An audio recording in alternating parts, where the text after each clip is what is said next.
রাসূল সাল্লাল্লাহু আলাইহি ওয়াসাল্লামের প্রিয়তমা স্ত্রী হযরত হাফসা রাদিয়াল্লাহু তাআলা আনহা, তিনি অত্যন্ত সুন্দরী এবং বুদ্ধিমতী নারী ছিলেন এবং তিনি হযরত উমর রাদিয়াল্লাহু তাআলা আনহুর আদরের কন্যা ছিলেন।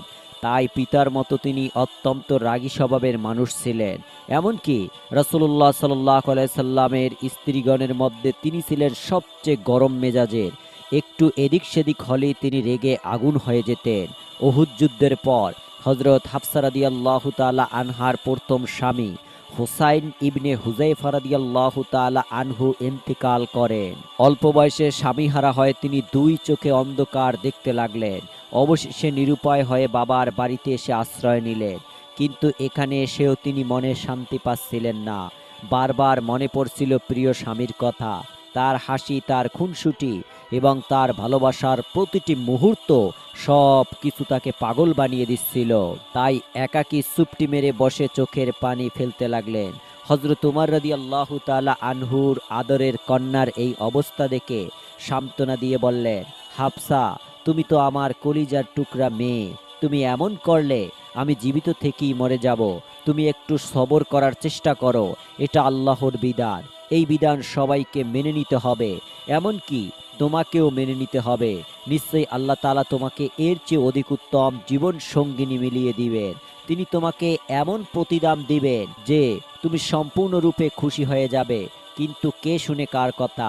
হাফসা রাদিয়াল্লাহু তাআলা আনহা তবুও কেঁদেই যাচ্ছেন। অবশেষে উমর রাদিয়াল্লাহু তাআলা আনহু মেয়ের এই অবস্থা সহ্য করতে না পেরে সেখান থেকে চলে আসলেন। অতঃপর ঈদ পালন শেষ হওয়ার পর উমর রাদিয়াল্লাহু তাআলা আনহু একদিন বিধবা মেয়ের জন্য পাত্র খুঁজতে বের হলেন। চলতে চলতে তিনি উসমান রাদিয়াল্লাহু তাআলা আনহুর কাছে গেলেন, কারণ কিছুদিন হলো তিনি তার স্ত্রী রুকাইয়াকে হারিয়েছেন। তাই তিনিও বেশ বিষণ্ণ হয়েছিলেন। অথবা উসমান রাদিয়াল্লাহু তাআলা আনহুকে প্রস্তাব দিয়ে বললেন, ভাই উসমান, আপনি যদি চান তাহলে আমার বিধবা মেয়ে হাফসাকে বিয়ে করতে পারেন। তখন উসমান রাদিয়াল্লাহু তাআলা আনহু জবাব দিলেন, আচ্ছা, আপনি যান, আমি বিষয়টি নিয়ে ভেবে দেখব। কয়েকদিন পরে একদিন রাস্তায় উসমান রাদিয়াল্লাহু তাআলা আনহুর সাথে দেখা হয়ে গেল। তখন তিনি বিয়ে করবেন না বলে জানিয়ে দিলেন। অতঃপর উমর রাদিয়াল্লাহু তাআলা আনহু হযরত আবু বকর সিদ্দিক রাদিয়াল্লাহু তাআলা আনহুর কাছে গিয়ে উপস্থিত হলেন এবং তাকে বললেন, আপনি যদি চান তাহলে আমার মেয়ে হাফসাকে আপনার সঙ্গে বিয়ে দিতে পারি। কিন্তু আবু বকর রাদিয়াল্লাহু তাআলা আনহু এই প্রস্তাবের কোনো উত্তর দিলেন না। এইভাবে পরপর ওসমান এবং আবু বকর প্রস্তাব ফিরিয়ে দেওয়ার পর উমর রাদিয়াল্লাহু তাআলা আনহু ভারাক্রান্ত মন নিয়ে বাড়িতে ফিরলেন। বাড়িতে গিয়ে উমর রাদিয়াল্লাহু তাআলা আনহু কষ্টে পাথর হয়ে আল্লাহর কাছে আরজ করিলেন, হে আল্লাহ, কি হলো আমার? কেন আমার বন্ধুরা আমাকে ফিরিয়ে দিচ্ছে? কেন তারা আমার সঙ্গে এইরকম করছে? অতঃপর মেয়েকে উদ্দেশ্য করে বললেন, হে আমার মেয়ে, কেন তোমার ব্যাপারে কেউ আগ্রহ দেখাচ্ছে না? কেন তারা ফিরিয়ে দিচ্ছে তোমার প্রস্তাব? কেন তারা তোমার থেকে পালিয়ে বেড়াচ্ছে? তখন অদৃশ্য থেকে আওয়াজ এলো, হে উমর ইবনুল খাত্তাব, হে আল্লাহর রাসূলের মহান সাহাবী, আপনি থামুন, দয়া করে আপনি থামুন। আপনি এইভাবে বলবেন না। আপনার প্রস্তাব কেউ ফিরিয়ে দিতে পারে না। আপনার প্রস্তাব ফিরিয়ে দিতে পারে এমন কারো সাধ্য নেই। আপনি উমর, আপনি তো সেই ব্যক্তি যার ইসলাম গ্রহণের জন্য আল্লাহ রাসূল সাল্লাল্লাহু আলাইহি ওয়াসাল্লাম দোয়া করেছিলেন। আপনি তো সেই ব্যক্তি যার ইসলাম গ্রহণের সুসংবাদে সাহাবায়ে কেরাম নারায়ে তাকবীর স্লোগান দিয়েছিলেন। সুতরাং আপনাকে কেউ উপেক্ষা করতে পারে না। অবশ্যই এর মধ্যে কল্যাণ কিছু রয়েছে। অবশ্যই আল্লাহ তাআলা আপনার জন্য এর চেয়ে উত্তম কিছু প্রস্তুত করে রেখেছেন। আপনি তো আপনার মেয়ের জন্য একজন উপযুক্ত পাত্র খোঁজ করছেন, আর আল্লাহ তাআলা আপনার জন্য এমন এক পাত্র প্রস্তুত করেছেন যা আপনি কল্পনাও করতে পারেননি। হে উমর, হে ইসলামের অদত্র প্রহরী, আল্লাহ তাআলা আপনাকে খুশি করতে চেয়েছেন। আল্লাহ তাআলা কখনো ধৈর্য ধারণকারী মুমিনদের বিনিময় নষ্ট করে না। আপনি এখানে সেখানে প্রস্তাব দিয়ে ফিরছেন, অথচ আল্লাহ তাআলা আপনার মেয়ের জন্য সর্বসময়ের সবচেয়ে শ্রেষ্ঠ ব্যক্তিকে নির্বাচন করেছেন। আল্লাহ তাআলা এমন এক ব্যক্তিকে আপনার কাছে প্রস্তাব দিয়ে প্রেরণ করবেন যিনি সবার মাঝে শ্রেষ্ঠতর, যার থেকে উত্তম পাত্র এই জমিনে আর কেউ নেই। হে উমর, তিনি আর কেউ নয়, তিনি স্বয়ং আল্লাহর রাসূল সাল্লাল্লাহু আলাইহি ওয়াসাল্লাম। হযরত উমর রাদিয়াল্লাহু তাআলা আনহু এই কথা শুনে স্তব্ধ হয়ে গেলেন। খুশিতে তিনি বাকরুদ্ধ হয়ে গেলেন। অতঃপর আবারও আওয়াজ এলো, সুসংবাদ গ্রহণ করুন, হে উমরের কন্যা, আনন্দের বার্তায় অপেক্ষা করছে আপনার জন্য আল্লাহ তাআলা আপনার জন্য এমন এক ব্যক্তিকে নির্বাচন করবেন যিনি আপনার আঁখি যুগল শীতল করে দিবেন। নিশ্চয়ই তা আপনার জন্য এক উত্তম সংবাদ, কারণ আপনি এমন এক ব্যক্তির প্রিয়তমা স্ত্রী হতে যাচ্ছেন যার জন্য গোটা সৃষ্টিকুল পাগল পারা। পরের দিন উমর রাদিয়াল্লাহু তাআলা আনহু রাসূলুল্লাহ সাল্লাল্লাহু আলাইহি সাল্লামের কাছে তাশরিফ নিলেন এবং তার কষ্টের কথা জানালেন। তিনি বললেন, উসমান এবং আবু বক্করের কাছে আমার মেয়ের প্রস্তাব দেওয়ার পর তারা ফিরিয়ে দিয়েছে। তাদের এই আচরণে আমি খুবই ব্যথিত হয়েছি। উমরের মুখে সবকিছু শুনে রাসূলুল্লাহ সাল্লাল্লাহু আলাইহি সাল্লাম বললেন, হে উমর, আমি কি তোমাকে এমন এক সন্তান দিব যা তোমার জন্য ওসমানের চেয়ে উত্তম হবে এবং ওসমানের জন্য হবে তোমার চেয়ে উত্তম? উত্তরে উমর রাদিয়াল্লাহু তাআলা আনহু বললেন, ইয়া রাসূলুল্লাহ, অবশ্যই বলো। তখন রাসূলুল্লাহ সাল্লাল্লাহু আলাইহি সাল্লাম বললেন, আমি হাফসার জন্য প্রস্তাব দিচ্ছি আর ওসমানকে প্রস্তাব দিচ্ছি আমার মেয়ে উম্মে কুলসুমের ব্যাপারে, অর্থাৎ আমি তোমার মেয়েকে বিয়ে করব আর ওসমান বিয়ে করবে আমার মেয়ে কুলসুমকে। এই প্রস্তাব শুনে ওমর রাদিয়াল্লাহু তাআলা আনহু আনন্দ চিত্তে গ্রহণ করে নিলেন। অতঃপর উভয় বিয়ে সুন্দরভাবে সম্পন্ন হলো। আল্লাহ রাসূল সাল্লাল্লাহু আলাইহি ওয়াসাল্লামের সঙ্গে উমরের কন্যা হাফসার বিয়ে হলো এবং উসমানের সঙ্গে রাসূল কন্যা উম্মে কুলসুমের বিয়ে হলো। বিয়ের পর একদিন আবু বকর রাদিয়াল্লাহু তাআলা আনহুর সাথে উমর রাদিয়াল্লাহু তাআলা আনহুর সাক্ষাৎ হয়ে গেল। তখন কুশল বিনিময়ের পর আবু বকর রাদিয়াল্লাহু তাআলা আনহু বললেন, উমর, আমি আপনার প্রস্তাব ফিরিয়ে দেওয়াতে আপনি কষ্ট পেয়েছিলেন হয়তো। তখন উমর রাদিয়াল্লাহু তাআলা আনহু বললেন, হ্যাঁ, তা তো বটেই, কষ্ট তো পাওয়ারই কথা। তখন আবু বকর রাদিয়াল্লাহু তাআলা আনহু বললেন, আপনার প্রস্তাব ফিরিয়ে দেওয়ার পেছনে আমার ব্যক্তিগত কোনো কারণ ছিল না। আসলে একদিন আমি রাসূলুল্লাহ সাল্লাল্লাহু আলাইহি সাল্লামকে হাফসার বিয়ের ব্যাপারে আলোচনা করতে শুনেছিলাম, কিন্তু তখন বিষয়টি আপনাকে জানানো ভালো মনে করিনি। আল্লাহ রাসূল হাফসাকে বিয়ে না করলে অবশ্যই আমি তাকে বিয়ে করতাম। এইদিকে হাফসা রাদিয়াল্লাহু তাআলা আনহা নবী করিম সাল্লাল্লাহু আলাইহি সাল্লামের ঘরে মহা সুখ স্বচ্ছন্দে সংসার করতে লাগলেন। কিন্তু এই সুখের সংসারে মাঝে মধ্যেই ঝামেলা তৈরি হতো তার রাগী স্বভাবের কারণে।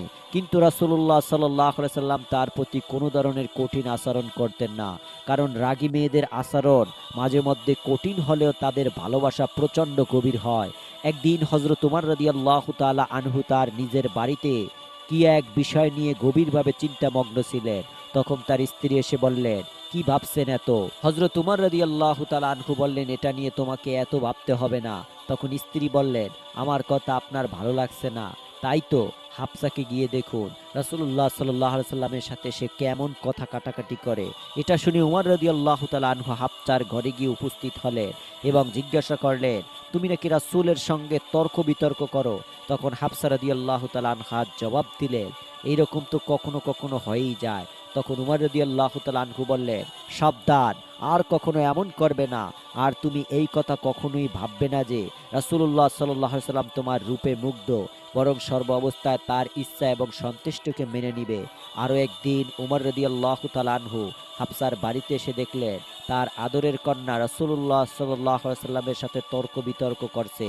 এই দৃশ্য দেখে উমর রাদিয়াল্লাহু তাআলা আনহু রেগে আগুন হয়ে গেলেন, কন্যাকে প্রহার করতে উদ্যত হলেন। তখন মহানবী সাল্লাল্লাহু আলাইহি সাল্লাম দুজনের মাঝখানে দাঁড়ালেন। তখন উমর রাদিয়াল্লাহু তাআলা আনহু লজ্জিত হয়ে মেয়েকে শাসালেন এবং উচ্চস্বরে বললেন, খবরদার, রাসূলুল্লাহ সাল্লাল্লাহু আলাইহি সাল্লামের কথার পিঠে এইভাবে কথা বলবে না। তুমি কি জয়নবের মতো সুন্দর না, আয়েশার মতো ভাগ্যবতী?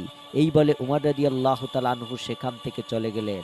তখন মহানবী সাল্লাল্লাহু আলাইহি সাল্লাম বললেন, হাফসা, দেখলে তো তোমাকে কিভাবে রক্ষা করলাম।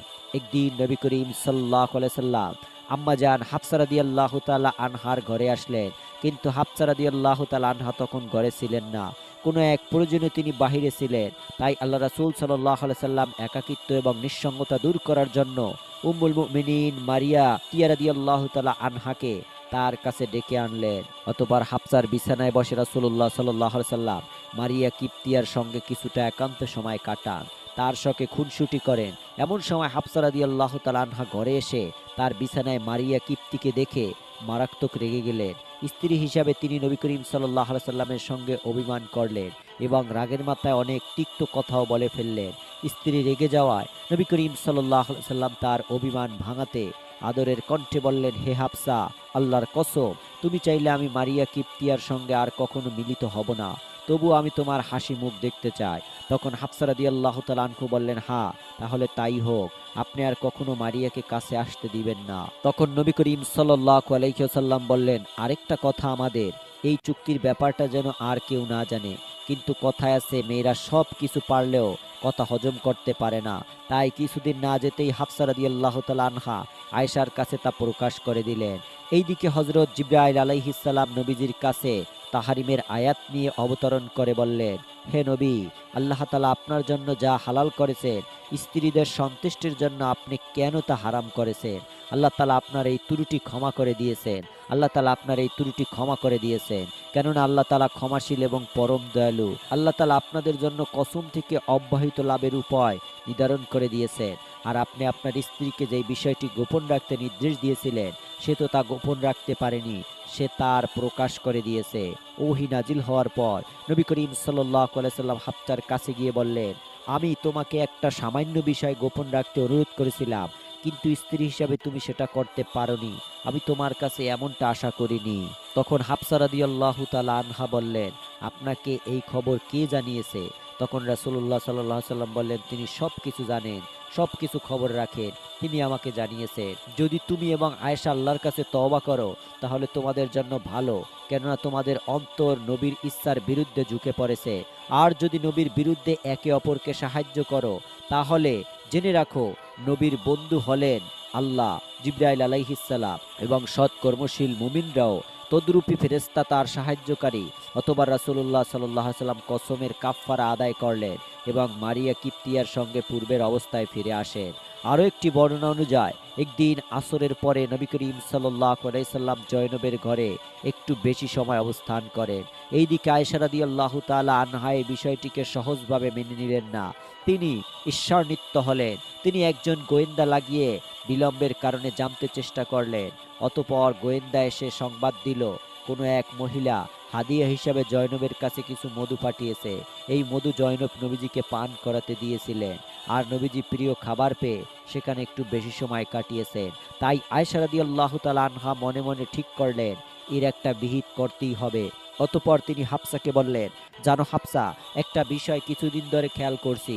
তখন হাফসা রাদিয়াল্লাহু তাআলা আনহু বললেন, কি সেটা? হযরত আয়েশা রাদিয়াল্লাহু তাআলা আনহা বললেন, আল্লাহ রাসূল সাল্লাল্লাহু আলাইহি সাল্লাম তো প্রতিদিন আসরের পর আমাদের সবার সাথে সাক্ষাৎ করেন, কিন্তু জয়নবকে দেখলাম প্রতিদিন নবীজিকে মধু খাওয়ায়। তখন হাফসা রাদিয়াল্লাহু তাআলা আনহা বললেন, ও আচ্ছা, এই কথা, তো তাহলে তুমি কি বলতে চাচ্ছ?